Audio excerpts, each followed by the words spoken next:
workshop our downward facing dog, or our Adho Mukha Svanasana. This is a pose that you will probably most definitely recognize because it's a pose that is included in pretty much every class. It's a pose that you probably do quite a lot in every class. And it's probably the pose I see misdone the most.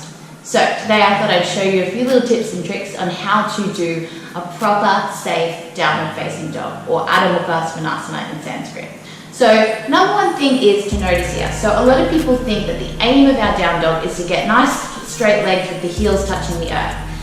That's not exactly what we're trying to do here. That is a byproduct, maybe eventually you reach that, but instead the main focus of your downward facing dog should be getting a beautiful long spine.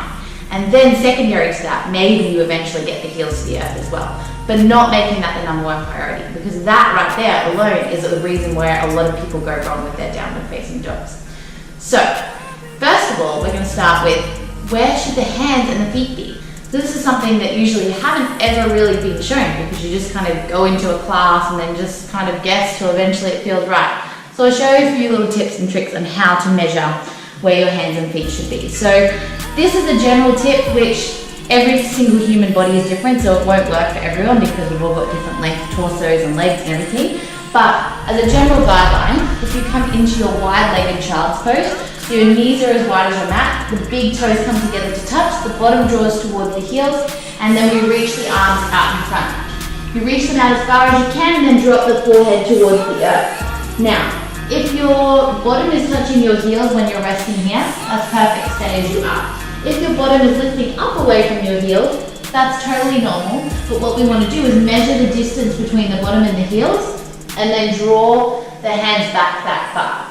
Then from here, we want to make sure the hands are shoulder width or slightly wider apart, and then we come back up, just bring the knees back underneath the hips.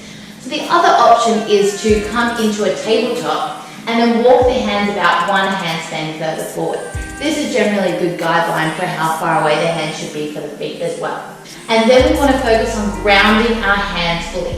So this is another thing that you see people do really wrong. So a lot of the time people are coming into their downward dog and their hands kind of lift up. And a lot of people complain of sore wrists and getting a lot of pressure on the wrist. This is a really big factor in that, because if you're not grounding down through your hands fully, all of the weight and pressure is going into your wrist. When we actually ground through the hand fully, all of the weight then evenly distributes through the hands and out into the mat as well. So that's something really important. So to ground down through our hands fully, what we're going to do is we're going to visualize and press into the base of the pointer finger and the base of the middle finger.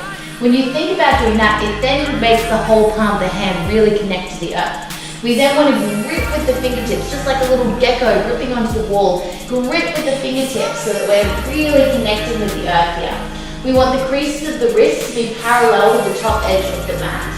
We want the eyes of the elbows, so the creases of the elbows, to roll in towards one another because we don't want to be locking out through the elbows here.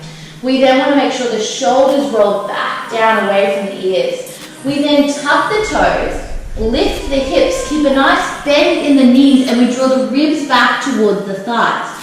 So this is what we're looking for to start with here. We're not looking for this. So this is what you see a lot of people doing, and they're just trying to get their heels to the earth, which then means they're hyperextending through their knees, they're hunching through the back, and then the whole body is out of alignment. So instead, we're much better to have a bend in the knees and a beautiful long spine, relaxing the head and neck here. The weight then gets taken a lot further back into the hips and the feet, and a lot of the weight comes out of the hands. We then might walk the heels out here, maybe eventually getting the heels to the earth as well, but only so much so that you can maintain that beautiful length in the spine. So this is how we Adho Mukha Svanasana. This is how we do our downward facing dog. So I hope you learned something about your downward facing dog now, and I'd love to see your versions of it. If you want to find out any more tips, tricks, or facts about wellness, yoga, or healthy cooking, I'm your girl. So hit me up at Balancing Bodies on Instagram, Facebook, or right here on YouTube. Until next time, namaste.